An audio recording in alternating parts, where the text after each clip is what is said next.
เห็นคนตั้งอกตั้งใจเพื่อสิศึกษาธรรมปฏิบัติธรรม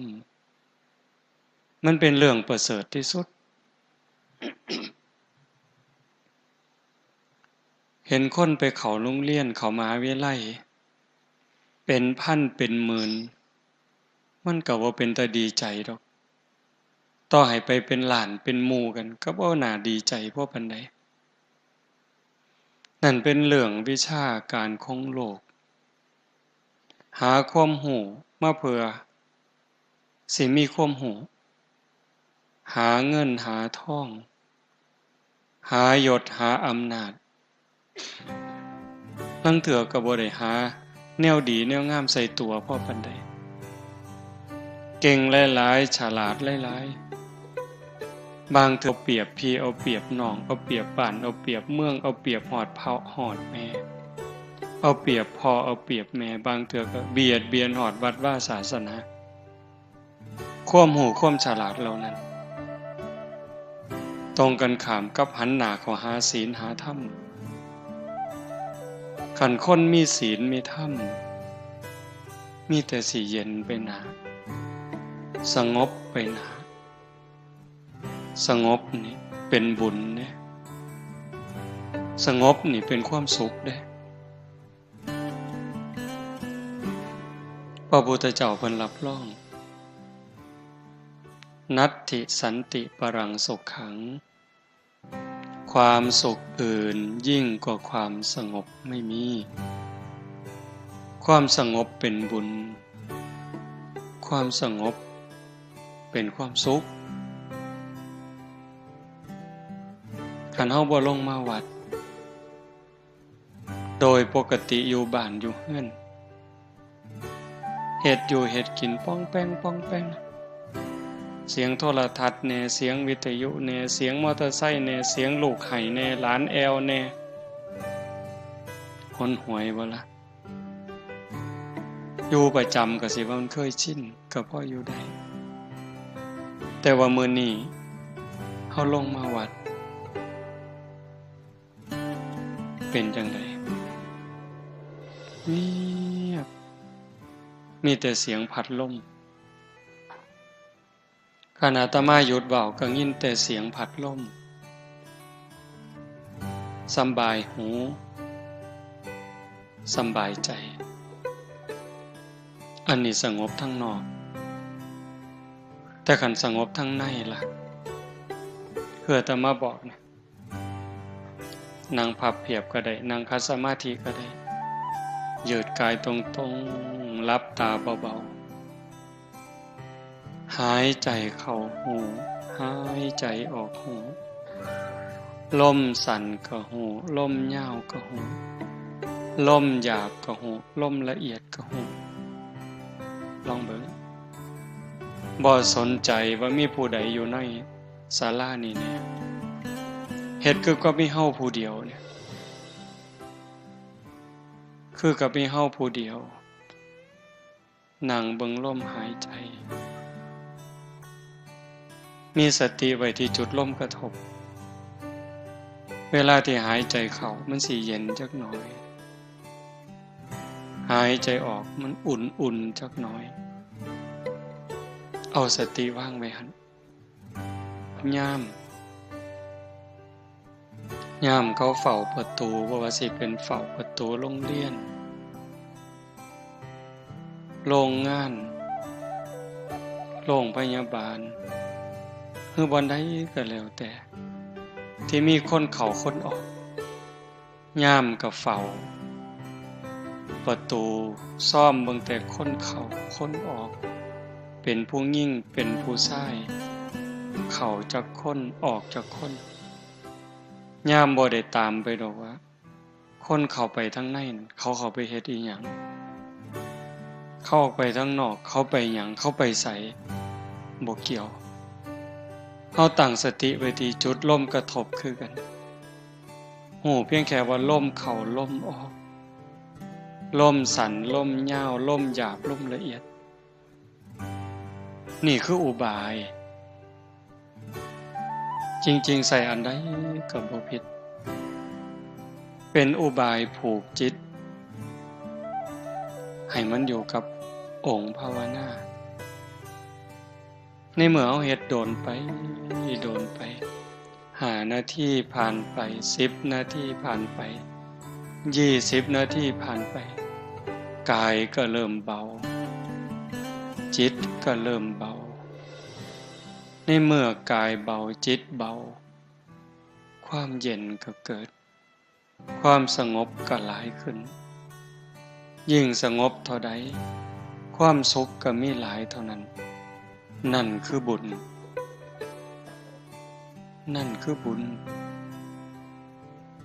บุญเป็นที่เพิงปุญญานิปะละโลกัสสมิงปฏิทาโหติปานินังเพราะเหตุว่าบุญนั้นเป็นที่พึ่งของสัตว์ทั้งหลายในโลกหน้าพร้อมทั้งโลกต่อไปเพิงยังก็บ่ประเสริฐสำกับเพิงบุญเพิงผัวเพิงเมียเพิงลูกเพิงหลานเพิงพี่เพิงน้องกับเพิงใดในข้าวที่หักกันในข้าวที่หักกันในข้าวที่มีศีลมีธรรมในใจคันเวลาใดที่ศีลที่ธรรมจืดจางไปจากใจแล้วผัวกลายเป็นข้าศึกศัตรูเมียก็กลายเป็นข้าศึกศัตรูลูกเต่าเหล่าหลานญาติพี่น้องกลายเป็นข้าศึกศัตรูเฮาได้ยินข่าวอยู่ซุมื้อผัวขาเมียมันบ่น่าเป็นแต่มันก็เป็นเมียขาผัวลูกขาพ่อแม่ขาลูกพี่น้องญาติทรัพย์สมบัติขานั่นที่เพิงภายนอกว่าท่านมั่นคงถาวรอีหยังบ่ท่านปลอดภัยแต่ว่าบุญเนี่ยกลายเป็นที่เพิงให้ความสุขให้ความเอิบอิ่มใจให้ความเจริญก้าวหน้าในโลกนี้ก็ตามโลกหน้าก็ตามบุญเป็นสื่อของความสุขอย่างว่าคันเฮ็ดไว้หลายๆเฮ็ดไว้ดูๆเก็บเล็กผสมหน่อยห้อมเต่าตื่มกันคันบุญหลายเด้เกิดมาในตระกูลครอบครัวที่ยากจนแต่ว่าโดนไปดีย้อนลูกสำบายย้อนลูกได้ผัวกับผัวดีผัวคุณได้เมียกับเมียดีเมียคุณเกิดในตระกูลที่ยากจนคนแค้นลำบากลำบนแต่ว่าได้ผัวรวยเงินรวยทองแล้วก็รวยคุณงามความดีเพิงผ้าอาศัยพี่น้องเฮากับเพิงผ้าได้อันนั้นบุญนะลูกเกิดมากกะเสือถอยฟังค่ำลูกคุณเจริญรุ่งเรื่องไปในมือข้างหน้าโยมบางคนเป็นตาอ่อนซ่อนลูกเพิ่นมาบวชนำศึกไปวัน2 มื้อ3 มื้อไล่ๆกันผู้หนึ่งจบวิศวะทำงานระยองบ้านอื่นดอกอยู่ทั้งกันทะลมพ่อแม่เพิ่นก็สบายลูกผู้หญิงทำงานอยู่กระทรวงพัฒนาสังคมและความมั่นคงของมนุษย์ปฏิบัติธรรมบ่แต่งงานอยู่ก็สิบ่ท่านพ่อบังมักก็บ่จักแต่ว่าอยู่มาปานนี้บ่ท่านได้แต่งงานปฏิบัติธรรมตลอดร่างกายก็มอบให้สภากาชาติลูกผู้ชายจบวิศวะทำงานอยู่ระยองเหล้าบ่กินยาบ่สูบมาบวชอยู่นำ10 กว่ามื้ออาตมาก็บ่ได้บอกจักควมหูเฮ็ดหูหยังเอง บัดมื้อศึกแล้วเพิ่นก็เฮ็ดหนังสือเป็นข่าวๆหนังสือที่กำลังปรับปรุงพอศึกแล้วก็ขออนุญาตพาพ่อพาแม่ไปมุกดาหาร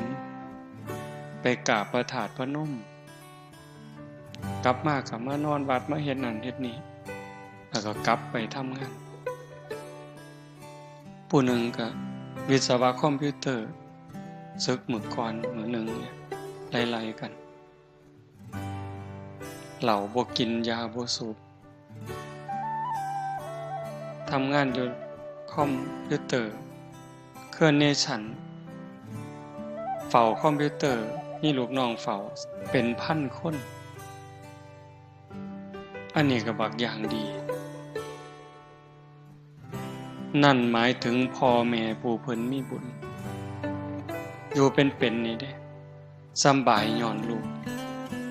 คันผู้บุญบ่พอล่ะยากย้อนลูกเจ้าของเกิดในครอบครัวที่พ่อแม่มีบุญมีศีลมีธรรมร่ำรวยพ่ออยู่พ่อกินบ่ลำบากพ่อแต่ตกครอบครัวมาผัวก็เมาเมียก็เล่นไพ่เล่นการพนันตกลูกตกหลานมากับผานอย่างเดียวเป็นหนี้เป็นสินย้อนลูกขึ้นโรงพักขึ้นศาลย้อนลูกเห็นบ่นั่นคือบุญบ่พอคำโบราณเพิ่นว่าบุญมีแล้วดีสิปองใสคันแม่นบุญบ่ให้ของขี้หายสิแล่นโฮมอันนี้เว้าเฉพาะในโลกปัจจุบันเด้มันก็ส่งผลตั้งแต่เดี๋ยวนี้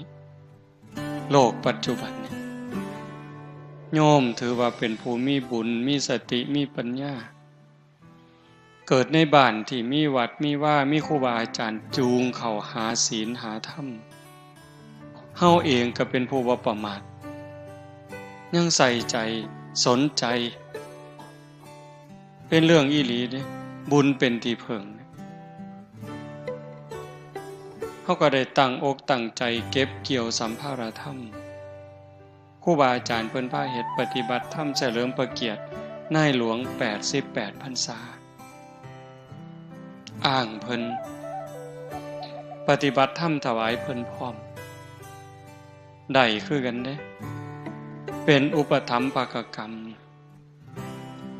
เฮาได้ก่อนเกิดขึ้นกับเฮาก่อนเกิดขึ้นกับจิตกับใจแล้วอุทิศส่งไปถึง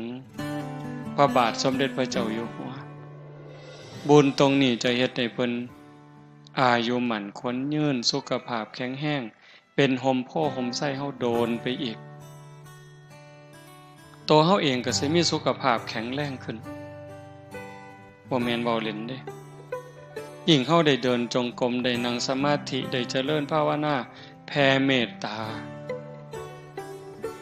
ตัวเฮาแผ่เมตตาอุทิศบุญอุทิศกุศลเนี่ยที่เฮาเอิ้นว่าเจ้ากรรมนายเวรบาปบุญที่เฮาเคยเบียดเบียนเราสรรพสัตว์เขาตกทุกข์ได้ยากบางจิตบางใจยังอาฆาตพยาบาทจองเวรเขาอาฆาตเขาก็เป็นทุกข์ย้อนอาฆาตย้อนจองเวรย้อนสร้างบาปสร้างกรรมเขาไปตกนรกบ้างเป็นเปรตบ้างอสุรกายบ้างเฮ็ดให้ตกทุกข์ได้ยากลำบากลำบนพอแต่เฮาได้มาปฏิบัติธรรมรักษาศีลเจริญภาวนาอุทิศบุญอุทิศกุศลเพิ่นรับหูรับทราบให้อโหสิเป็นอโหสิกรรมโลกนักก็เบาบางโลกเบาบางก็จางคลายโลกน้อยๆหมดทุกข์น้อยๆหมดจากหนักเป็นเบาจากเบาเป็นบ่มีเฮาสิพิจารณาเห็นว่าครูบาอาจารย์รุ่นก่อนๆที่เพิ่นเพียรอีหลีปฏิบัติอีหลีอายุ90ขึ้นแข็งแรงเด้หลวงตามหาบัวจังซี่หลวงปู่เทศจังซี่ก็เกี่ยวกับอดีตชาตินำนั่นล่ะเป็นของติดตามที่ข้ามภพข้ามชาติบ่แม่นเล่น ขันของเก่าบาปเก่าบ่รบกวนหลายจนเกินไปเนี่ยภพชาติปัจจุบันอาศัยการฝึกการฝนการเพียรการประพฤติปฏิบัติกสิทายถูกทายโทษโรคภัยไข้เจ็บหน่อยอายุยืนไปอีกแต่ขันธาของเก่าของหลังมันหลายโพดบาปกรรมเก่ามันหลายดวงจิตดวงใจประพฤติปฏิบัติได้ดียกจิตยกใจขึ้นสู่ภูมิศีลภูมิธรรมได้ร่างกายอาจสิเจ็บไข้ได้ป่วยนั่นคือมันหลีกบ่พ้นกรรมนี่ต้องได้รับยมสัพพังนรานังสัพพลังโสจินนังนกัมมุนาอกินจนะโมฆะมัตถิขึ้นชื่อว่ากรรมแล้วจะมากก็ตามจะน้อยก็ตามจะไม่ให้ผลนั้นไม่มี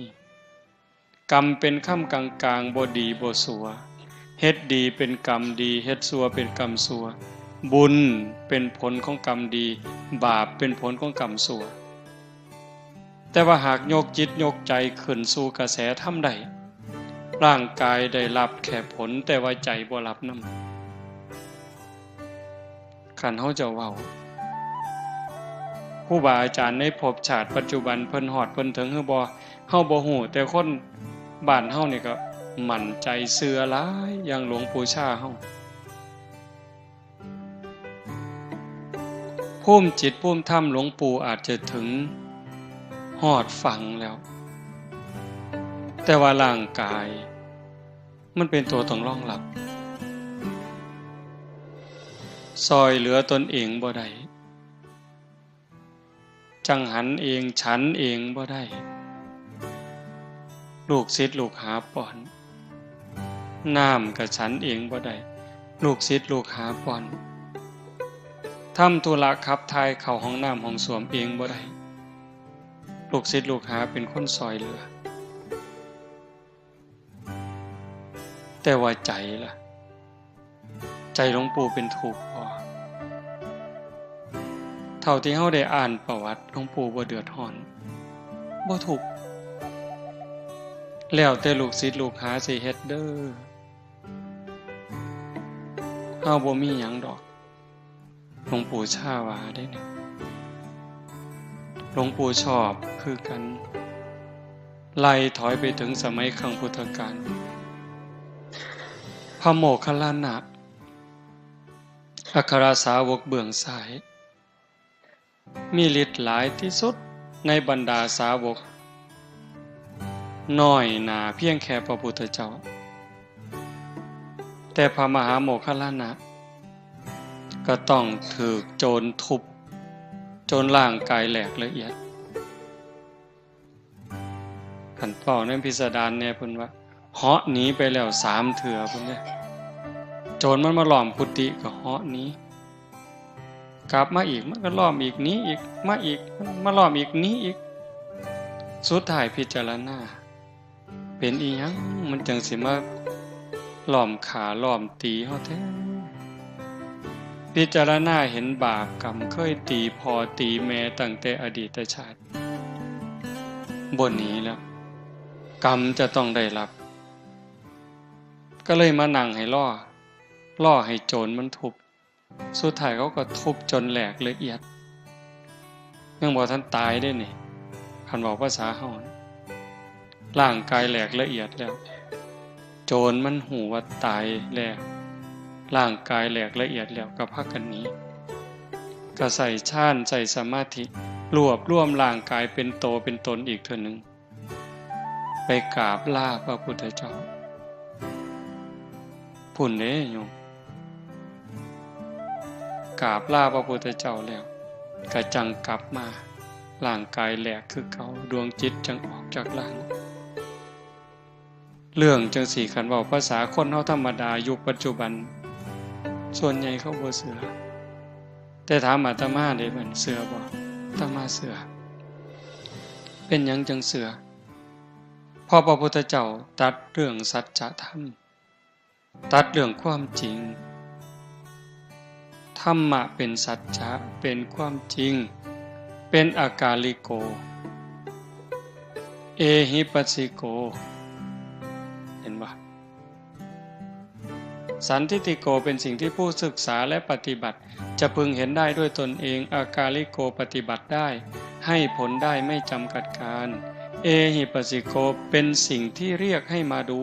ท่านจงมาดูเถิดนี่คือท่าพิสูจน์ของจริงนั่นบ่ย่านเห็นว่า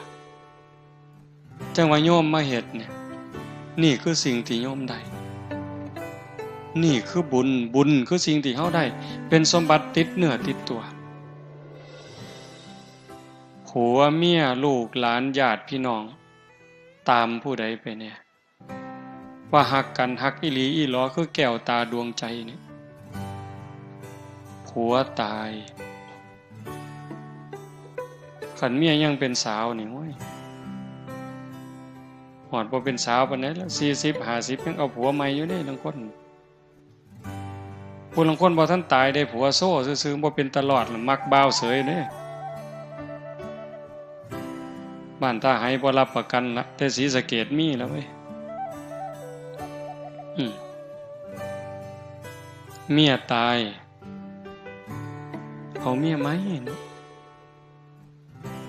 ลังเถื่อบ่ทันตายซ้ำบ่หาแต่โซ่จ้อยมันทำท่าเฒ่าซื่อๆนี่เว้ยแก่ง่ายตายช้าเพิ่นว่าลังเถื่อก็บ่ทันเฒ่าซ้ำดอกโบราณเพิ่นว่าก้นหม้อข้าวบ่ทันดำมันก็ปากันแล้วมักผู้ใหม่ซุมื้ออาตมาว่าบ่หาแต่ก้นหม้อบ่ทันดำดอกแกะถุงพลาสติกบ่ทันแล้วซ้ำเพราะมันบ่ได้นึ่งข้าวบ่ได้เฮ็ดกินซุมื้อนี้มันซื้ออาหารถุงแต่งงานปั๊บไปอยู่นำกันไปซื้อถุงอาหารมาแก่บ่ทันแล้วซิมันก็บ่ถูกตาแท้เนาะบัดนี้ว่าปาซ้ำโยมฝ่ายผู้แขนบ่ทันได้นับสมมีจักเส้นไปคนละทางล่ะนั่นเห็นบ่สิเพิงได้จังได๋คันบ่มีศีลบ่มีธรรมเป็นเครื่องค้ำจุนใจแล้วมันเพิงบ่ได้แต่คันบุญล่ะเป็นที่เพิงผ้าอาศัยในภพชาติปัจจุบันในขณะเป็นได้ผัวกับผัวดีได้เมียกับเมียดีได้ลูกกับลูกดีเฮ็ดบ่พอได้ก็ได้บ่พอมีก็มีบ่พอเหลือก็เหลือโรคภัยไข้เจ็บหน่อยอายุก็ยืนบัดนี้ไปไสก็มีแต่คนหักคนแพงต่างกันเด้คนมีบุญกับคนบ่มีบุญผู้จังหนึ่งผู้บุญหลายบ่งามปานใดดอกแต่ว่าเบิ่งปานใดก็พอเบิ่งบ่อิ่มนะโยมบ่งามเพราะเป็นนางสาวไทยบ่เพราะเป็นพระเอกหนังดอกแต่ว่าเหลียวเบิ่งแล้วมันบ่อิ่มตามีเสน่ห์อยู่ในตัวลึกๆทำงานก็มีผู้ใหญ่เมตตาให้ความสนับสนุนนี่บุญเนี่ยแม่นสิตายจากโลกนี้กลับไปสู่สุคติมีสวรรค์เป็นต้นเกิดใหม่ใส่บุญกินบุญทั้งสวรรค์เป็นร้อยวันพันปีเมื่อเวลาต้องกลับมาเกิดเป็นคนอีกขันบ่ทันถึงความเป็นพระอริยเจ้าบ่ทันถึงที่สุดแห่งธรรมก็ต้องกลับมาเกิดอีกพอกลับมาเกิดปั๊บเกิดในตระกูลสูงอันนี้บุญหลายดิเกิดในตระกูลสูงบุญหลายไปกว่านั้นอวัยวะครบถ้วนหน้าตาดีผิวพรรณดีฐานะดีสติปัญญาดีเฉลียวฉลาดโรคภัยไข้เจ็บหน่อยอายุยืนสารพัดเฮาสิได้ยินคำว่าสัตว์โลกเป็นไปตามกรรมอันนี้เป็นเรื่องที่ต้องพิจารณาเด้กรรมเป็นค่ำกลางๆบ่ได้ดีบ่ได้ชั่วเฮ็ดดีเป็นกรรมดีเฮ็ดชั่วเป็นกรรมชั่วบางคนเกิดในตระกูลสูงพุ่นละเชื่อเจ้ามอมนั่นมอมนี่แต่ว่าขันบุญบ่พอมันก็ซับซ้อน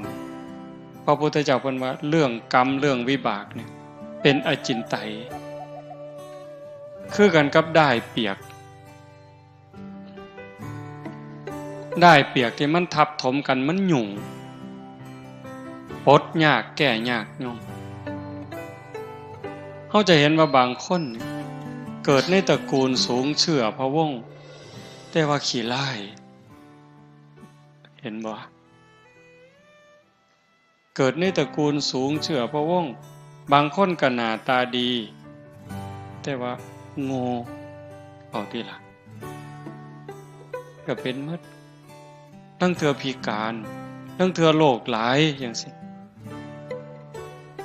นั่นคือบุญบ่พร้อมมันบ่สมบูรณ์เฮ็ดดีอันนึงแต่ว่าขาดอันนึงให้ท่านเนี่ยสิเฮ็ดให้รวยแต่ว่าขาเขามาท่านน่ะ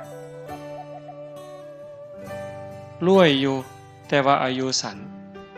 มักเบียดเบียนสัตว์มาท่านมาทำบุญรวยอยู่แต่พิการเอาติล่ะรวยอยู่แต่ว่าโรคหลายเอาติล่ะบ่สามารถทานศีลมันก็สารพัดเธอมันสิสมบูรณ์หมดทุกอย่างคนที่เพิ่นสมบูรณ์หมดทุกอย่างอะโยมเกิดในตระกูลสูงพร้อมงามพร้อมรวยพร้อมโรคภัยไข้เจ็บน้อยพร้อมอายุยืนพร้อมเพิ่นมีเทิงทานเทิงศีลเทิงภาวนาเทิงเมตตาเทิงซอยเหลือเทิงเกื้อกูลบ่อิจฉาบ่ริษยาจิตใจดีจิตใจงามมีเมตตาต่อเราสัตว์บ่มีที่สุดบ่มีประมาณได้เจริญสมาธิภาวนาได้ประพฤติปฏิบัติเต็มที่มีแนวเฮ็ดให้สร้างก็บ่สร้างเฮ็ดให้เครียดก็บ่เครียดมันบ่ง่ายที่เฮ็ดใจได้จังซั่นก็ต้องอาศัยการฝึกการฝนการอบรมจังซี่จะว่างานปฏิบัติธรรมนี่เป็นงานสืบสานอายุพระพุทธศาสนาเป็นงานสร้างจิตวิญญาณ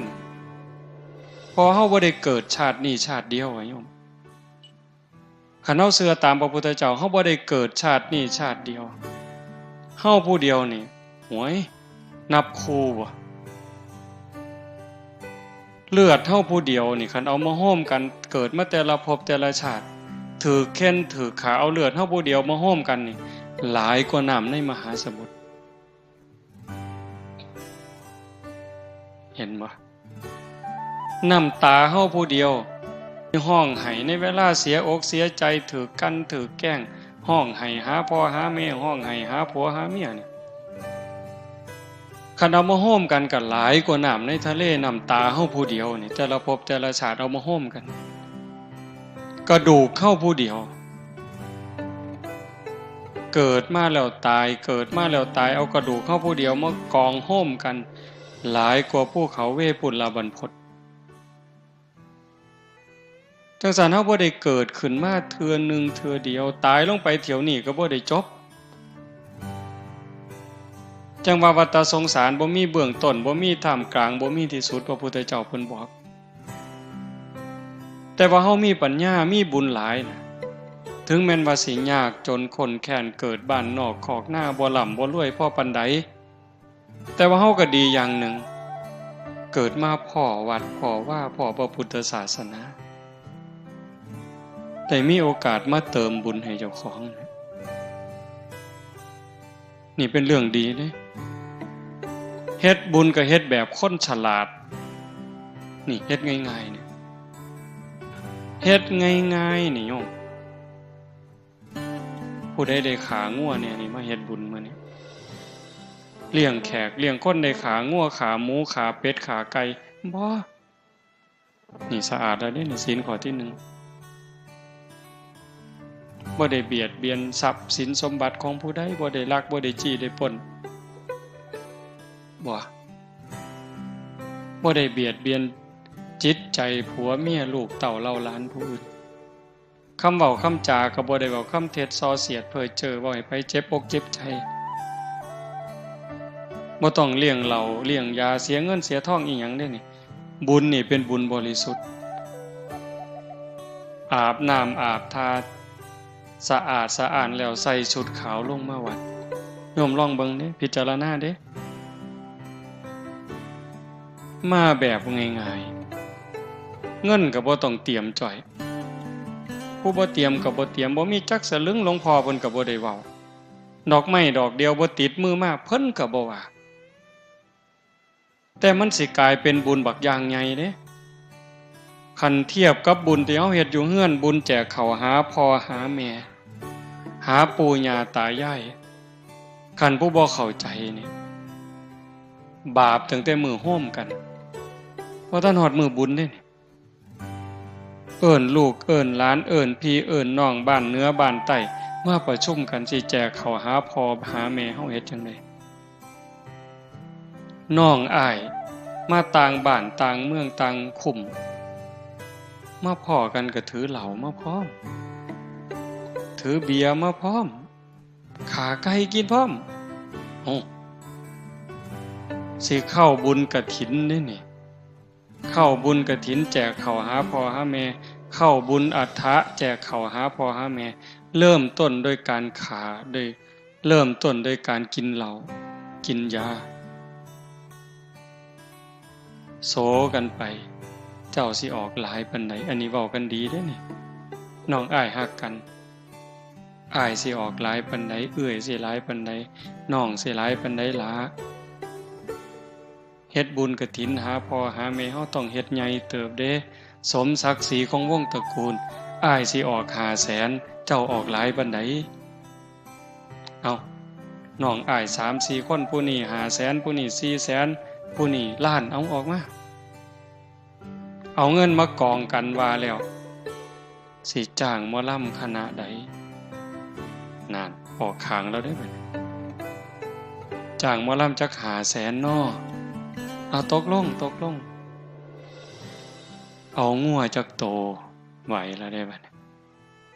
สิบอกคนหลายปานใดเหล้าหลายปานใดเบียร์หลายปานใดตกลงกันหมดจ้างหมอลำ500,000ซื้อเหล้าจัก50,000ซื้องัวซื้อหมูจัก50,000นิมนต์พระจัก5 องค์เนาะองค์ละ10 บาทนี่ว่าสิเอาบุญได้บัดนี้รอให้เฮือนอื่นเขานิมนต์ไปซะก่อนพอมันเหลือหน่อยลงจังบ่ไปหลายอยู่เฮือนเจ้าของนะครูบาหัวดีแต่เด็กคนนี่ก็ได้คันบอกก็ว่าอยากให้พระอยู่หลายๆอยู่โดนๆให้อยากพระเต็มวัดเต็มว่ามัดนิมนต์แล้วเอา5 องค์เพิ่นว่า9 องค์บางหม่องนิมนต์แต่เจ้าอาวาสโอ้ยอาตมาเป็นลูกวัดนี่หนีมันเลยละเว้ยอยู่แต่เจ้าอาวาสซะสั่นกินเป็นแต่เจ้าอาวาสนั่นแล้วเนาะ เห็นบ่นี่เฮ็ดบุญเนี่ยเฮ็ดแนวนั้นหมดเป็นแสนหมดเป็นล้านบุญกันน้อยๆแต่ว่ามื้อนี้บ่แม่นเว้าเอาเด้แม่ใหญ่ก็ฟังแล้วก็คิดอย่าเชื่อเด้เชื่อง่ายแล้วโง่เว้ยฟังแล้วก็คิดคันมื้อนี้เฮาตั้งใจมาฝึกปวดขาก็ทนปวดแอวก็ทนพยายามฝึกสติให้อยู่กับอารมณ์ปัจจุบันอันนี้ก็คือฝึกพระพุทธเจ้าเพิ่นบอกมาเสสหัสเสนโยยะเชทะสัตสตังสมังเอกันจะภวิตัตตานังมหุตตัมปิปูชเยสาเยวะปูชนาเสโย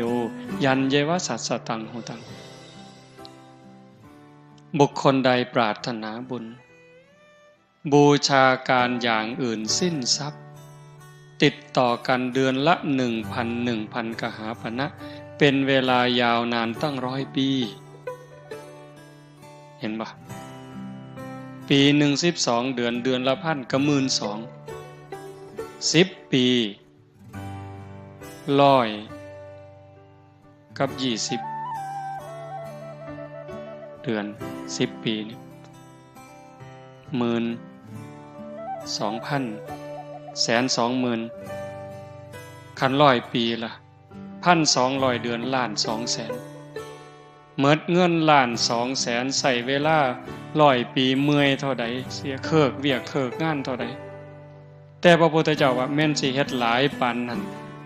ก็ได้บุญหน่อยกว่าการบูชาผู้ฝึกตนแม้เพียงครั้งเดียว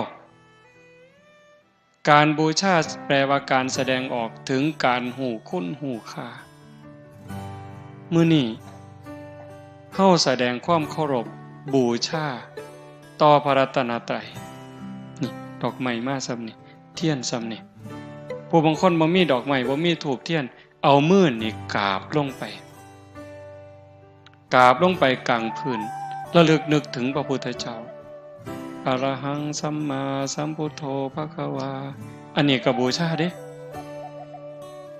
ยกขันดอกไม้ใส่หัวอิมินาสการเรนะอันนี้ก็บูชาเด้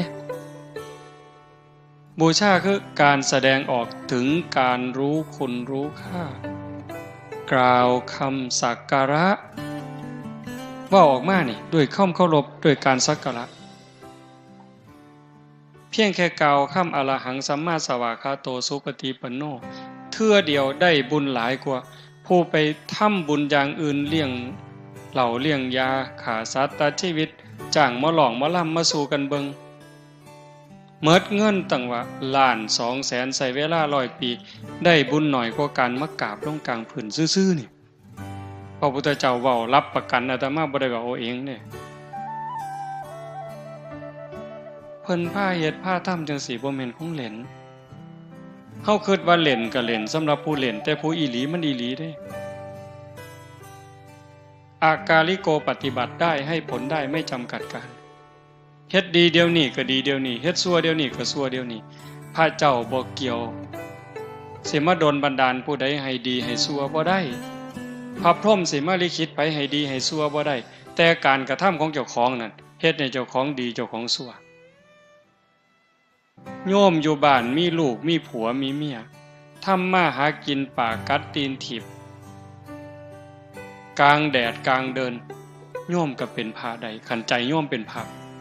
ใจนี่มันเป็นพอเกี่ยวกับเครื่องแต่งตัวดิอยู่บ้านอยู่สองบ่มีสูทขาวใส่แต่ว่าใจมีศีลมีธรรมมีความเมตตาอายสัวกลัวบาปกลายเป็นใจพระเห็นบ่ใจนี่เป็นเนี่ยเป็นตำรวจแต่ว่าไปหลักเขาไปปล้นเขาใส่สูทตำรวจแต่ใจเป็นโจรประพฤติตัวอย่างโจรก็กลายเป็นโจรในเครื่องแบบเห็นบ่ใจเป็นใหญ่ใจเป็นประธานทุกอย่างสำเร็จที่ใจใจถึงก่อนสิสุขนี่ก็ใจสุขสิทุกข์นี่ก็ใจทุกข์สิเดือดร้อนก็ใจร้อนสิสงบร่มเย็นก็ใจสงบร่มเย็นคนเนี่ยมันเป็นผู้ลิขิตโลกโลกร้อนเพราะใจคนร้อนโลกเย็นเพราะใจคนเย็นโลกนี่มันสิวุ่นวายก็เพราะใจคนนี่ซับซ้อนวุ่นวายโลกสิสงบร่มเย็นก็ย้อนคนเด้ถ้าใจคนสงบใจคนร่มเย็นคือโยมอยู่จังสิโยมลองคิดเบิ่งมาถ้าหมดโลกคนหมดโลกเนี่ยมีจิตใจคือญาติโยมบ้านท่าไห้อำเภอเขืองในเมืองอุบลเฮาเนี่ยเป็นจังสี่หมดโลกตอนนี้สินับถือศาสนาพุทธก็ตามนับถือศาสนาคริสต์ก็ตามนับถือศาสนาอิสลามก็ตามนับถือศาสนาพราหมณ์ศาสนาซิกก็สั่งว่านับถือศาสนาใดๆก็ตามหากว่าทุกคนในเวลานี้หมดโลกเนี่ยมีจิตใจคือโยมอย่างหน่อยๆก็ข่มจิตข่มใจละร้อนก็ทนหนาวก็ทนหิวก็ทนง่วงก็ทนปวดขาปวดแข้งก็ทนพอใจก็ทนบ่พอใจก็ทนพยายามสงบใจขันคนทุกคนในโลกเป็นแนวนี้มันสิขากันบ่โยมบ่สงครามมันสิมีบ่การเอารัดเอาเปรียบกดขี่ข่มเหงยักยอกหลอกลวงกันมันสิมีบ่การเค้นการขาการด่าร้ายกันมันสิมีบ่มันมีบ่ได้ขันใจคนเป็นแนวนี้ที่ใจญาติโยมเป็นจังซี่ก็ย้อนโยมมีธรรมเป็นหยังโยมจังได๋มีธรรมก็ย้อนโยมไฟบุญเชื่อของคนงามความดีมันฝังมาในจิตวิญญาณโยมตั้งแต่อดีตชาติแล้ว เฮาบ่ได้เกิดมาชาตินี้ชาติเดียวอย่างว่ามันคอยสะสมคอยบ่มคอยเพาะเฮามีหน้าตาดีมีอวัยวะครบถ้วนมีสติมีปัญญานั่นคือบุญเก่าเฮาเอาบุญเก่ามาต่อเอาบุญใหม่ปุญเยนะปุญญังสังสรรธรรมนาเอาบุญเก่ามาต่อเอาบุญใหม่บุญได้เกิดเป็นคนได้เกิดในผืนแผ่นดินไทยเกิดใต้ร่มใบบุญบารมีของพระบาทสมเด็จพระเจ้าอยู่หัวเกิดมาพ่อพระพุทธศาสนาบ่นิ่งดูดายฟังเทศน์ฟังธรรมหูเรื่องเห็นประโยชน์ของชีวิตเห็นว่าชีวิตเป็นของหน่อยวันเวลาของชีวิตมันหน่อยนิดเดียวแต่ว่าชีวิตเป็นสิ่งสำคัญใครได้ป่วยลงนี่ก็หมดสภาพตายก็หมดโอกาสแต่ว่าตอนนี้มันบ่ทันตายแม่นสิเฒ่าแม่นสิแก่แม่นสิหลงลืมสุขภาพสมบูรณ์บ้างบ่สมบูรณ์บ้างแต่ตอนนี้ชีวิตยังมีอยู่ยังแยกผิดแยกถูกแยกดีแยกชั่วเว้าดีก็ได้เว้าร้ายก็เป็นแต่ว่าเฮาอยากได้บุญอยากได้ดีอยากมีความเจริญเฮาก็เอาชีวิตที่เหลือนี่เข้ามาวัดนี่คือคนมีปัญญานี่คือคนฉลาดผู้บางคนแข็งแรงกว่าเฮาเด้ปุ่นไปร้องเพลงอยู่ในคาราโอเกะพุ่นไปกินเหล้าอยู่พุ่นไปเที่ยวหยังต่อหยังอยู่พุ่นบ่คิดน้ำศีลน้ำธรรมเลยอันนั่นก็ได้ของดีมากได้ร่างกายได้ชีวิตของความเป็นมนุษย์มาบักอย่างดีแต่ว่าบุญบ่พอเกิดมิจฉาทิฏฐิบ่ได้เชื่อว่าบาปมีบุญมีชาติหน้าชาติก่อนนรกสวรรค์อีหยังทำดีได้ดีมีที่ไหนพูดนักปราชญ์เก๋เพิ่นเว้าทำดีได้ดีมีที่ไหนทำชั่วได้ดีมีถมไปว่าซิผัวไผเมียไผลูกไผบ่ว่ามาแต่ได้แม่นดีสิขามศพคนไปก็ได้ว่าให้ได้ยศได้ตำแหน่งได้อำนาจวาสนามาสิขามหัวคนไปจะคนผู้ก็บ่งึดอันแนวนั้นได้มันเป็นร้อยล้านพันล้านแสนล้านก็สร้างโยมอย่าไปอ่อนซ่อนอย่าไปงึดมาเป็นร้อยล้านมีอำนาจขับโลกนั่นคือคนขาดทุนนั่นคือคนอาภัพมันสิได้ไปหยังล่ะยังเว้าบังคั่นดินดอนตอนหญ้าเฮือนซ่านบ้านซองรถล่ามาสร้างลูกเต่าผัวเมียไผสินำเจ้าไปเนี่ยหมดลมหายใจกลับไปไผไปมันลังเทื่อบ่ทันตายซ้ำยังว่าบ่ทันโซ่บ่ทันไข้บ่ทันป่วยไปเป็นของผู้อื่นแล้วลูกว่าลูกเฮาเลี้ยงมาพาใหญ่หย่ำเขามกจกเขาป้อนบอกลังเทื่อบ่ฟังลังเทื่อมันเถียงเฮาหัวสักกินพุ่นเห็นบ่คันแม่นอยู่นำกันแม่นดีก็ตามต่อดีนำกันจนตายตายแล้วก็จากกันบ่ได้นำกันไปเจ้าของเฮือนเจ้าของบ้านซื้อในทะเบียนบ้านสถานะเจ้าบ้านตายปั๊บเขาก็เอาใบมรณบัตรบ่เกิน24ชั่วโมงมาตาใส่รถเด้ซื้อเฮาเป็นผู้ครอบครองโฉนดที่ดินนส.3 ตายปั๊บคันบ่ทันโอนบ่ทันหยังเขาก็ไปฟ้องคนตายลูกเขาได้นี่ฟ้องโยมคือบ่จะว่าหน้าเฮาก็ว่าหน้าเฮานะซาวมาเองซื้อมาเองเฮ็ดให้เฮ็ดหน้าก็เลี้ยงลูกเลี้ยงเต้าใหญ่ก้าหน้าบานมาบัดเฮาตายแล้วไปฟ้องเฮาเสยฟ้องคนตายว่าซั่นว่าสิเอาหน้าเฮาเด้นี่เห็นบ่มันบ่แม่นของไผนี่อันนั้นของนอกกายดอกของในตัวว่าเนี่ยกินข้าวกินน้ำเจ็บไข้ได้ป่วยก็ให้อยู่ให้ยาดูแลรักษาประคบประงมมันงอกก็ย้อมอันผมเนี่ยแขวมันหักมันหลุดก็เอาแขวปลอมมาใส่ผู้บางคนหนังมันเหี่ยวก็ไปยืด ไปดึงให้มันตึงไว้บัดตายแล้วปั๊บบัดผมเส้นเดียวก็บ่ได้กระดูกท่อนเดียวก็บ่ได้แขวเล่มเดียวก็บ่ได้ขี้เท่าเท่าปลายเข็มนี่บ่แม่นบ่ได้เป็นหยังจังบ่ได้มันบ่แม่นของเฮามันเป็นสมบัติของโลกร่างกายนี่เป็นของยืมมา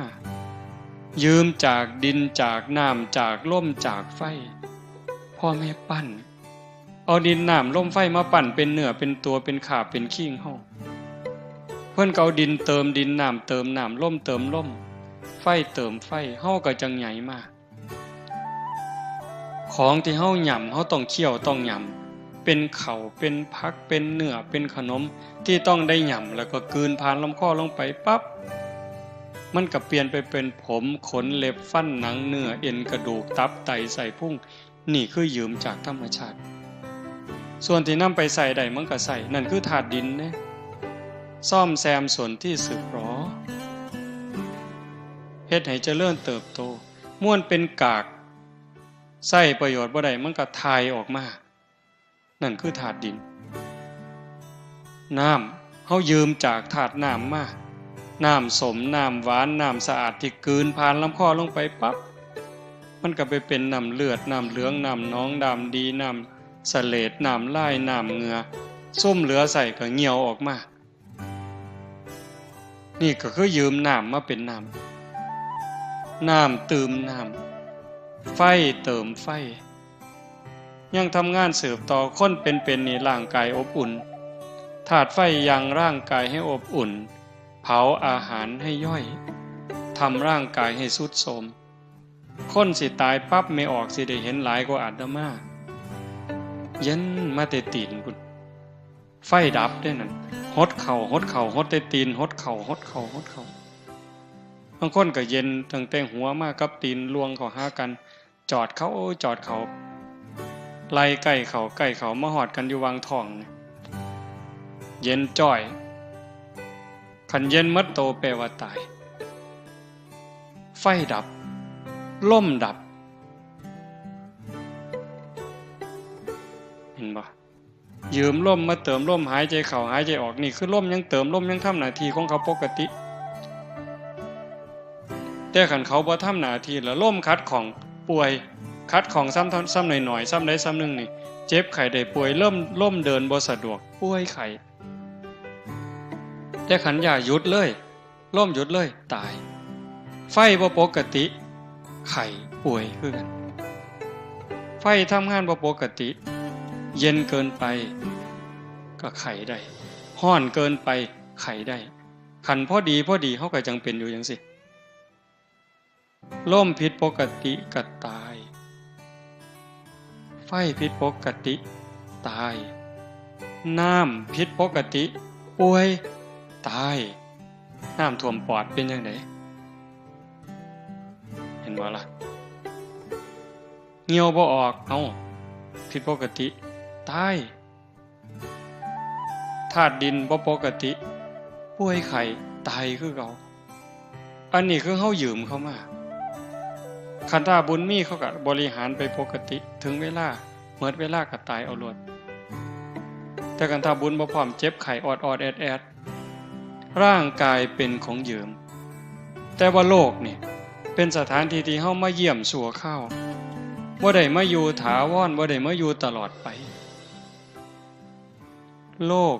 เป็นเหมือนกับศาลาพักร้อนไม่ใช่ที่อยู่อันถาวรของใครบ่มีผู้ใดเซ็นสัญญาว่าสิมาอยู่จักเดือนจักปีจักสิหมดลมมื้อใดจักสิจากมื้อใดบางเทื่อบ่ได้สั่งบ่ได้ลา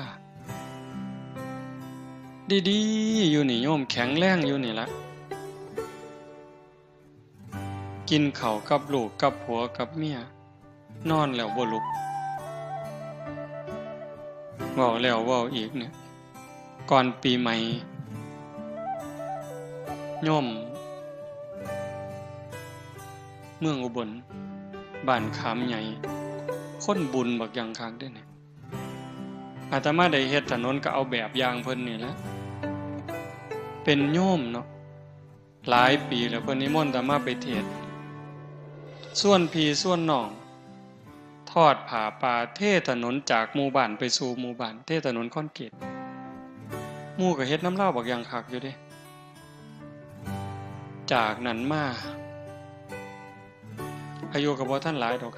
58 ปีมีสวนแบบจังสิไปเฮ็ดมีบ้านหลังหนึ่งอยู่สวนก็ไปเฮ็ดศาลาขึ้นในสวนเจ้าของเฮ็ดกุฏิเฮ็ดห้องน้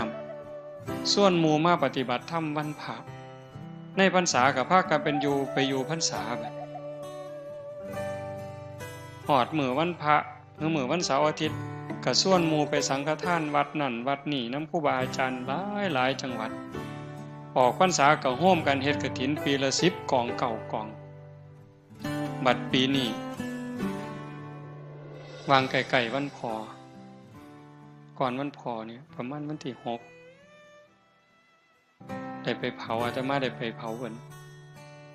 อยู่ดีๆนี่โยมขับรถไปหาหมออยู่อุบลเนี่ยจักแม่นไปบนใดดอกก่อนรู้สึกว่าบ่สบายก็ขับรถไปเองไปหาหมอเพิ่นก็ตรวจเกล็ดเลือดต่ำหมอว่าให้นอน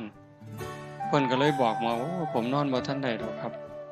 บ่ได้บอกลูกบอกเมียผมมาผู้เดียวผมขอไปบอกลูกบอกเมียก่อนขับรถไปบอกลูกบอกเมียลูกเมียก็แต่งเสื้อผ้าหน้าแพร่ก็มานำกันขับรถมาอีกไปบนเก่าเขาก็ว่าอาการหนักส่งเข้าโรงพยาบาลสรรพสิทธิ์ตรวจอีกเทื่อก็ว่าเกล็ดเลือดต่ำยืนยันขอบริจาคเลือดด่วนญาติทำอยู่ไสก็มาบัดนี้มาบริจาคเลือดบริจาคเกล็ดเลือดแต่ว่าเอาบ่อยู่เขาทั้งนึงก็ไหลออกซ้ำกับเทน้ำทิ่มสุดท้ายก็เสียชีวิตอยู่คืนเดียวโยมเห็นบ่โยมอีกผู้หนึ่งวันที่4ผู้หญิงมาเนี่ยวันที่4ท่านว่าอาตมาพาปฏิบัติธรรมหน้าศาลากลางเราก็ไปนำอยู่จนแจ้งยามมื้อเช้าเราก็ไปตักบาตรอยู่อบตบ้านเราทั้งราศียามมื้อแลงก็กินข้าวกับลูกกับผัวกับเมียก็นอนกับลูกกับผัวแล้วก็นอนตี3เสร็จลุกมาเข้าห้องน้ำกลับไปนอนใหม่พอนอนลงข้าวเดียวหายใจแห้งกึกผัวปลุกอุ้มขึ้นรถไปโรงพยาบาลราศีไปหอดหมอเขาว่าเมิดล่มตั้งแต่ครึ่งทาง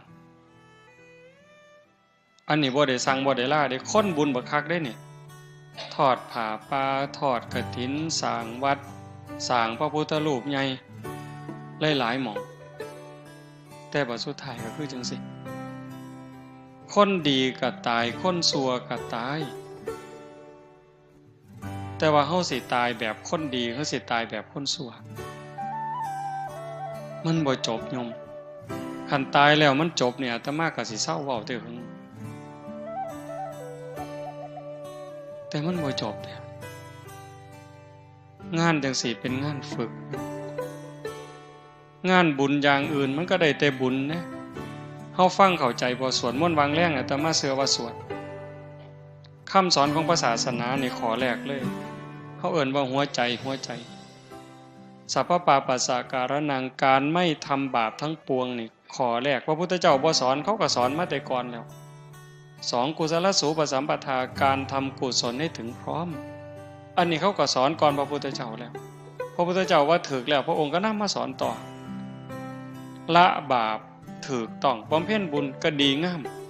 แต่ว่าบ่ทันปลอดภัยตัวที่แน่นอนที่สุดที่พระพุทธเจ้าสอนสจิตตปริโยทปนังการชำระจิตของตนให้ขาวรอบชำระจิตได้จังได๋ฮู้จักชำระอยู่บ่เช็ดล้างเช็ดทำความสะอาดล้างทำความสะอาดล้างใจเนี่ยล้างใจให้มันสะอาดจากหักจากสั่งจากได้จากเสียจากมีจากเป็นล้างใจให้มันสะอาดจากความโลภความโกรธความหลงความเกลียดความกลัวอิจฉาริษยาไผสิล้างให้บัดเนี่ยสะเดาะเคราะห์900วัดมันก็บ่เซาบัดอันความอิจฉาคน รดน้ำมนต์ห่วยอย่าสาว่าแต่น้ำมนต์นะเอาน้ำซี่มาหมดล้างก็บ่เซาเด้อันโลกอิจฉาคนนี่โยมเคยอิจฉาคนบ่โยมเคยอิจฉาคนบ่เจ้ามันเป็นจังได๋อิจฉาคนเนี่ยอิจฉาตาร้อนแม่นบ่สมมุติว่าอิจฉาเฮาอิจฉาคนนายกเนี่ยได้ยินแต่ชื่อลาวเฮาก็บ่เป็นตาอยู่แล้วฮ้อนหูฮ้อนหวยล่ะยิ่งคนย่องเราโอ้ยแม่ใหญ่กอจะแม่นเราดีเด้อเราเป็นคนใจบุญสุนทานซอยเหลือบ้านซอยเหลือเมืองโอ้ยทั้งนี้ใจสิขาดแล้วกูยังสั่งอยู่ยังแต่มาเว้าเจ้าเคยเป็นบ่แนวนี้มันดีบ่บัดนี้สร้างคนนี่อิจฉาคนนี่มันดีบ่ก็หัวมันบ่ดีอยู่แต่หมู่เจ้าก็บ่เลิกโง่คือฉลาดบัดนี้อิจฉาตาร้อนคันเรามาทางนี้แล้วเห็นกับพุ่นหันหน้าไปทางพุ่นกูบ่อยากเห็นปานนั้นก็ยังอุตส่าห์สร้างบ่เศร้าอยู่เด้นี่คันบอกว่าฉลาดเด้นี่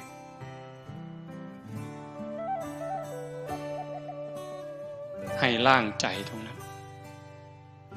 จากล้างสั่งล้างอิจฉาล้างโลภล้างฮอดดีประสุดท้ายให้จิตมันอยู่เหนือดีเหนือชั่วคือโยมนั่งสมาธิผู้นั่งมาตั้งแต่ต้นอาตมาบอกมาชั่วโมงนึงแล้วคือบอกข้าวเดียวว่าสิเว้าน้อยๆถูกยาดีบ่บัดนี้เนาะผู้นั่งมาตั้งแต่ต้นเด้นี่คือบ่ออกเป็นนั่งเถียงมาแต่แรกคือตอนนี้จิตตอนนี้ถามว่าฮักบ่โยมลองเฮ็ดใหม่ก็ได้หยุดตัวตรงๆหายใจเข้าหายใจออกถามว่าจิตตอนนั้น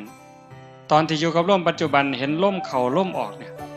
ผู้เบิ่งลมมันเบิ่งยากนั่งหยุดตัวตรงๆหลับตาเบิ่งรูปเจ้าของหนังมีสติไล่ตั้งแต่ฝ่าเท้าซ้ายจังใดเท้าขวาจังใดมือซ้ายมือขวาจังใด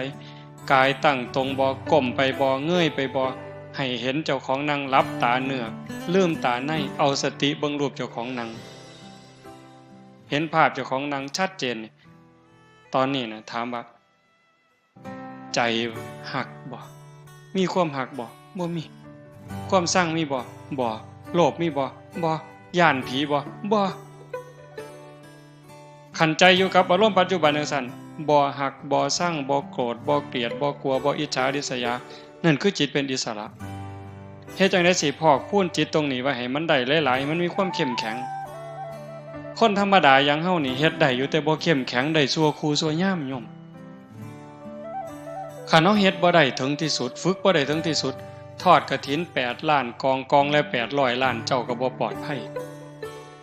อย่าซะว่า800กองแล้ว8ล้านกองก็ได้กองละ800ล้านก็บ่ปลอดภัยเป็นหยังเพราะว่าจิตเฮานี่กลับกอกเกิดเร็วดับเร็วเพียงแค่ชั่วรัดนิ้วมือนี่เหยียดนิ้วมือออกนี่กำเข้ามาปุ๊บนี่จิตเกิดดับแสนโกรธขณะ10ร้อยเป็นพัน10พันเป็นหมื่น10หมื่นเป็นแสน10แสนเป็นล้าน10ล้านเป็นโกรธแสนโกรธขณะนี่กรึบซ้ำนี่ใจเฮามันเกิดดับไว้มันคิดเรื่องนั้นเรื่องนี้ไว้วิทยาศาสตร์เพิ่นว่าแสงเร็วกว่าเสียงฟ้าเหลื่อมศรีสะเกษนี่ปั๊บปุ่นจัก2นาทีปุ่นจังสิดังมาฮอดบ้านตาหายจังสิฟ้าห้องหึมมาฮอดพี่เหลื่อมมึงก็วนแป๊บๆยังขี้ไล่ก็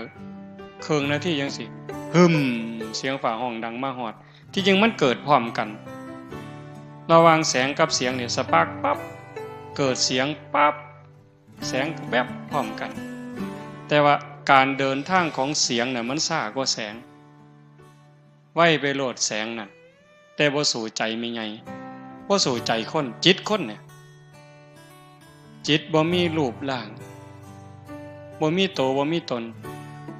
กวัดแกว่งดิ้นรักษายากสัญจรไปไกลไปคนเดียวบ่ได้ส่วนกันคิดเด้เบิ่งมันเร็วส่ำใดผู้ใดเคยไปกรุงเทพ เคยทำงานกรุงเทพขึ้นฮอดโรงงานเคยไปอยู่เห็นฮอดแล้วแม่นบ่นี่ไหวบ่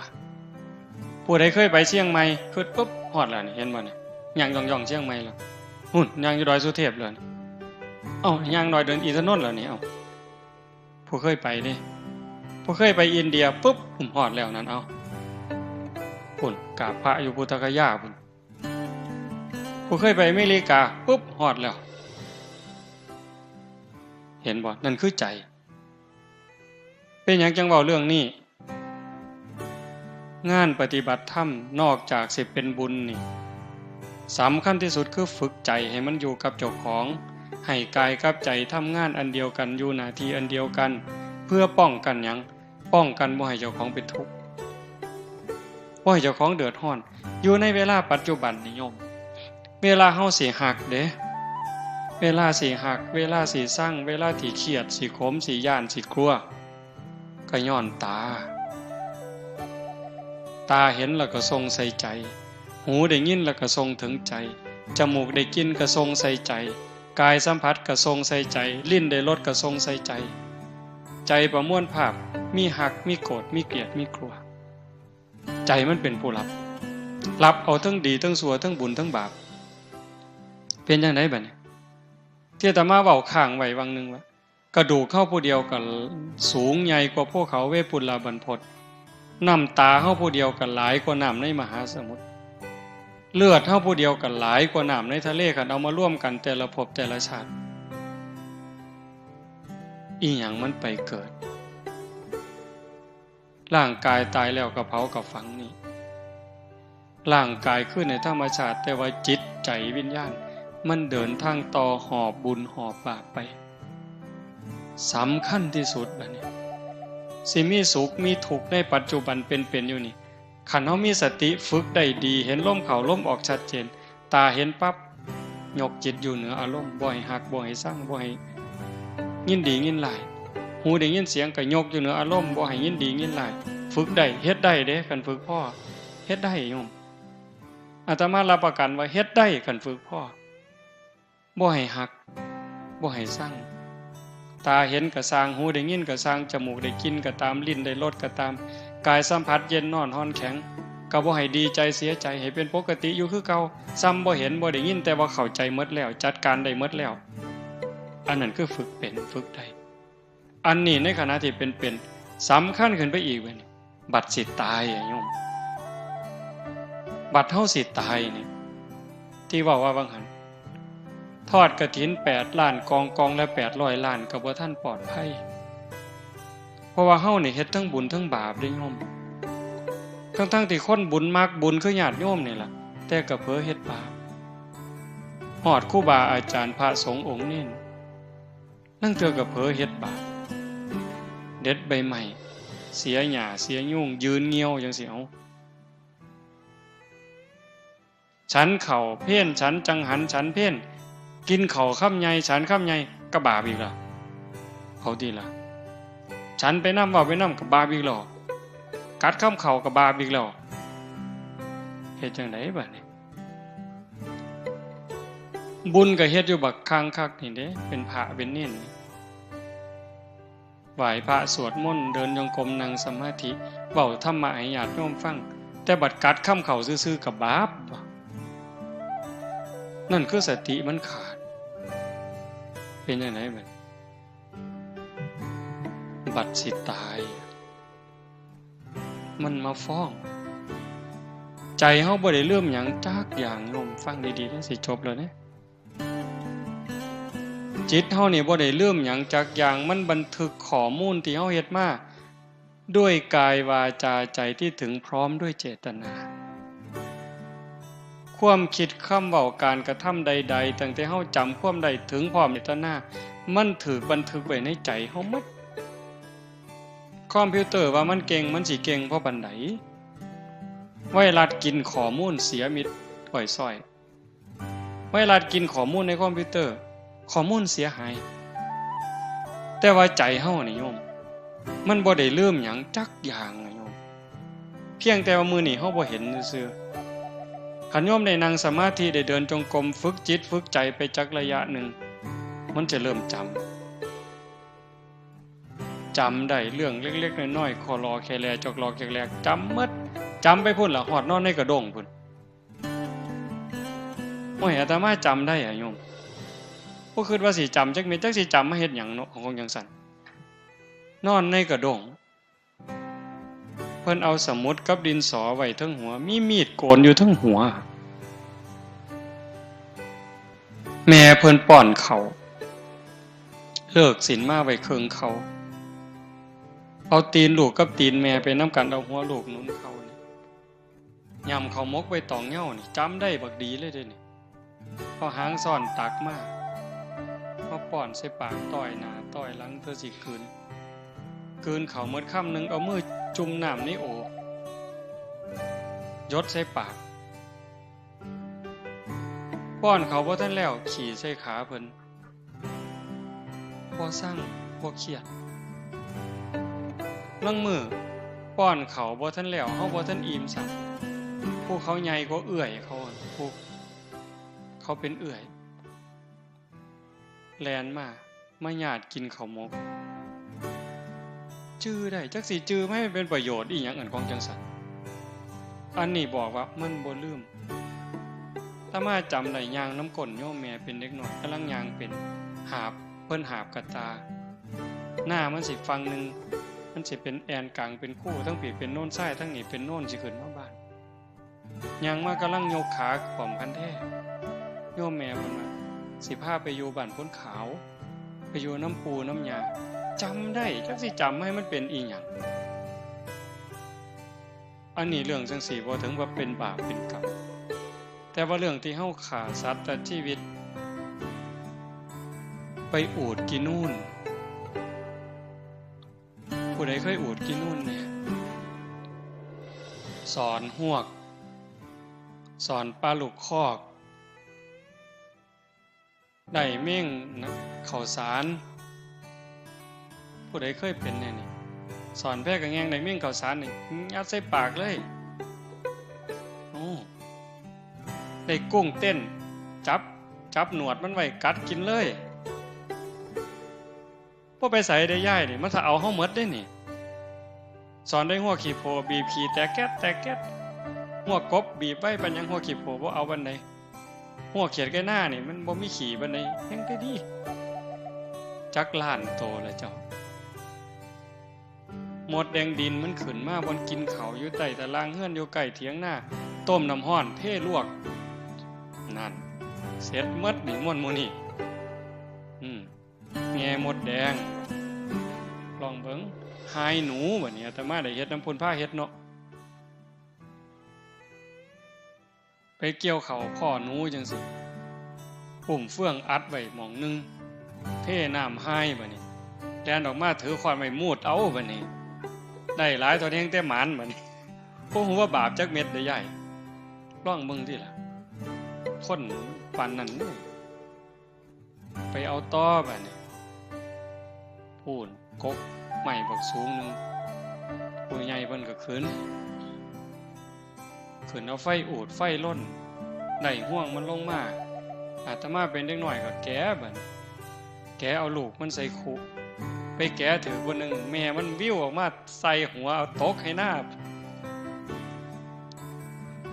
บ่ได้ห้องบ่ได้สั่งเลยตกให้หน้าท้วนโลดเป็นจังไดบัดจื้อมาหมดบัดนี้ตะกี้บ่จื้อแท้นี่วัดมาบวชนี่มาจื้อขอรอแค่แลเล็กๆน้อยๆสิ่งเหล่านี้มันสิเอามาฟ้องเฮาบัดยามเฮาเจ็บยามเฮาเจ็บยามเฮาไข้ยามเฮาสิตายมันสิเอาแนวหมู่นี้มาคันใจเฮานึกเห็นภาพบ่ดีใจขาดปัดตอนนั้นไปบ่ดีก่อนไปนรกก่อนที่จริงบุญก็บ่ไปไสล่ะบุญอยู่หั่นล่ะแต่ว่าใจมันไหลลงต่ำตามใจน้ำสิไหลลงตามหอมบ่ทันไหลกอดขึ้นเวียนเกี่ยวสู่ดอยแนวดีแนวงามบ่คิดแต่แนวบ่ดีเด้ดำรินี่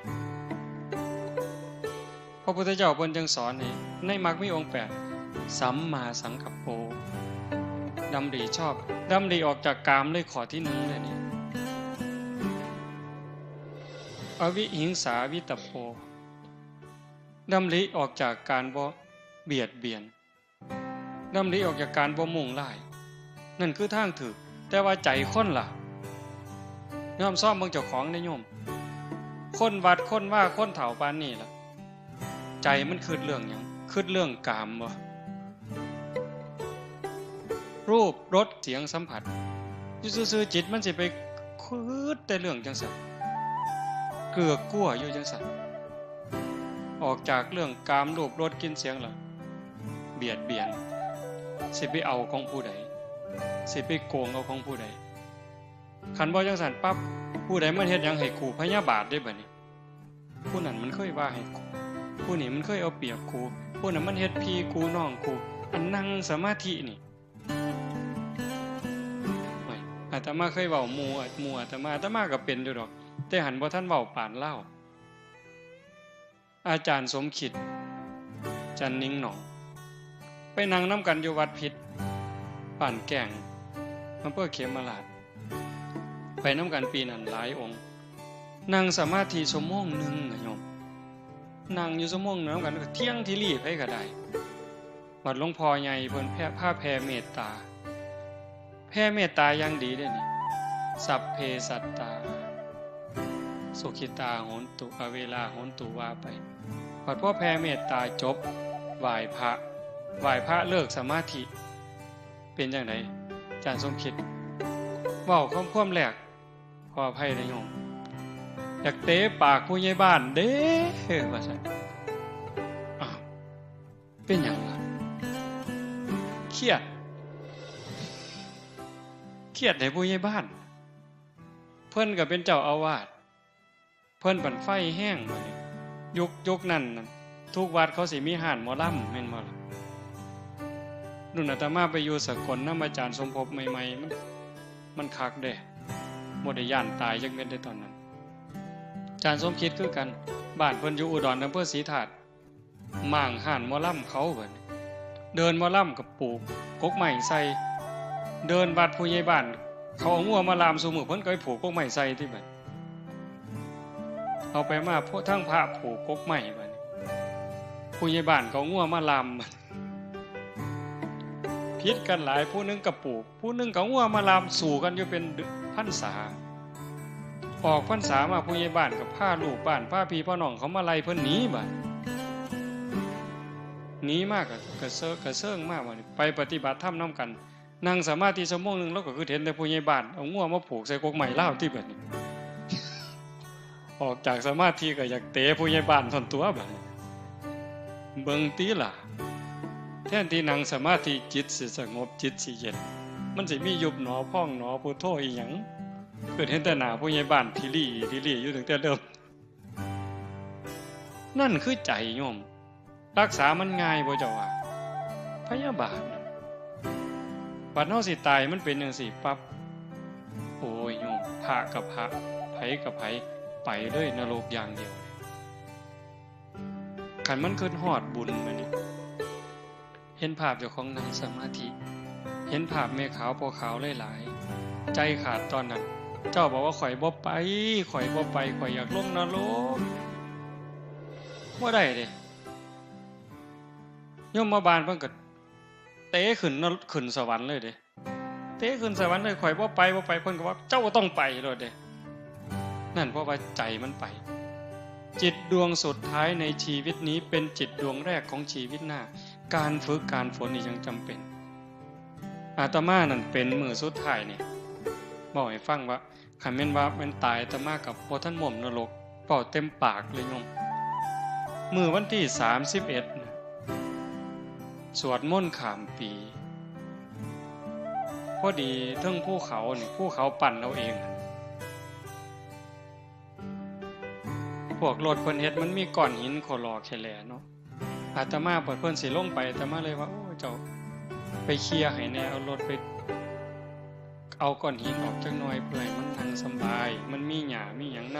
ำเพิ่นก็รถไปแล่นหน้าแล่นหลังมันก็เป็นดินน่องขึ้นมาบัดนี้มันดินน่องขึ้นมามันค่ำๆอาตมาก็เลยส่วนครูบาเอาเฟืองไปปกจักหน่อยหาโยมเพิ่นขึ้นไปนั่งสมาธิยามกลางคืนก็พากันเอาเฟืองขึ้นไปเอาเฟืองปก มันผันล่มมื้อวันที่31นั่นล่มแห้งๆมันบ่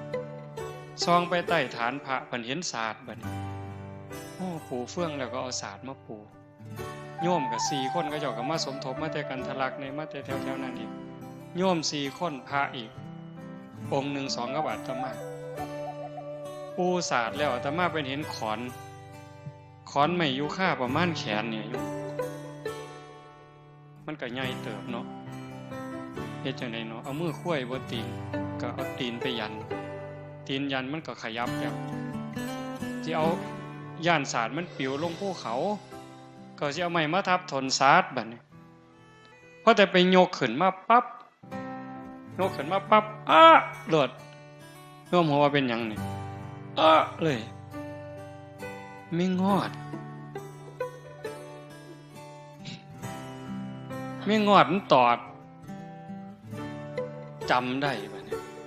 เพราะว่าตอนไปอยู่วัดป่าโน่นกุลมใหม่ๆปี2ปีนั่นไม่งอดตอดซุมื้ออยู่กันกุฏิมุ้งหญ้าเนาะ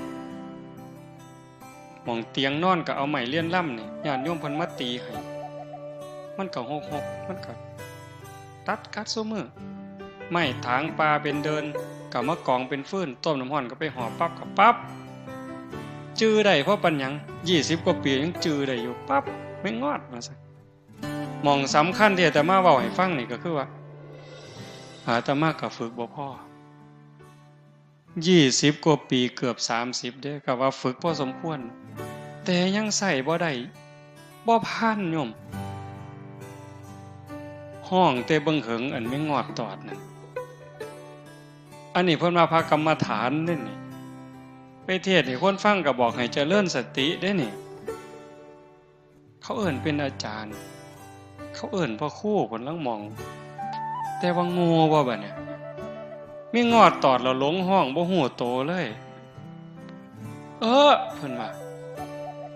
ห้องก็บ่พอได้บัดนี้อันขอนอยู่ในมือจักถิ่มแต่เบิ่งเหิง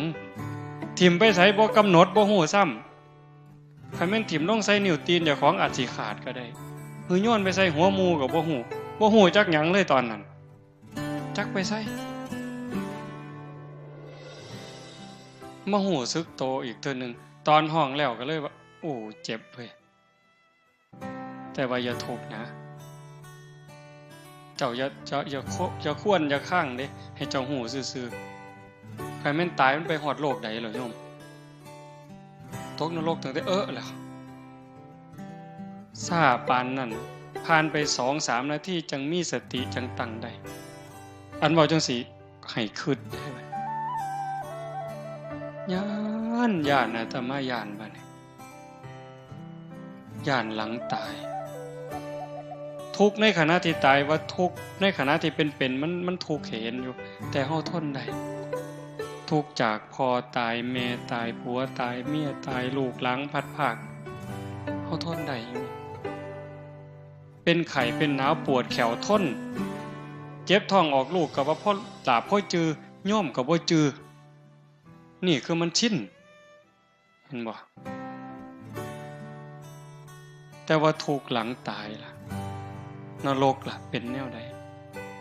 เปรตเป็นแนวใดคันตามตำราเนี่ยมันเป็นตาญาณแท้จังว่าเพิ่นพาเฮ็ดงานจังซี่ปฏิบัติจังซี่ให้โยมตั้งใจมื้อนี้ซ้ำมาฝึกกลับไปอยู่บ้านอยู่เฮือนนั่นคือสนามรบวัดนี่มันเป็นบ่อนฝึก เก่งก็เก่งอยู่บ่อนฝึกแล้วมวยมันซ้อมอยู่ค่ายมันเตะก็สอบปานสิขาดตกเตะเป้ากับปานสิขาดใส่หมู่พุ่นล่ะแต่ว่าขึ้นเวทีนี่ขาสั่นเที่ยๆยกขาก็บ่ขึ้นยกกำปั้นก็บ่ขึ้นจากมัดหนักก็กลายเป็นหนักมัดไปโลดดอกอันนี้มาวัดนี่มานั่งสมาธิหลับตามิ่งๆนี่บ่มีผู้ใดห้ายเจ้าเนาะพระก็มีแต่ย่องเจ้าก็สบายใจดีอันนี้มันสนามฝึกลบไปเฮือนผัวก็จมเอาลูกก็แอวเอางัวก็ออกคอกก็ร้องเบิ่งเอามันสิเป็นหยังบัดนี้กรรมฐานเจ้ามันสิเหี่ยไปฮอดไสเจ้าว่า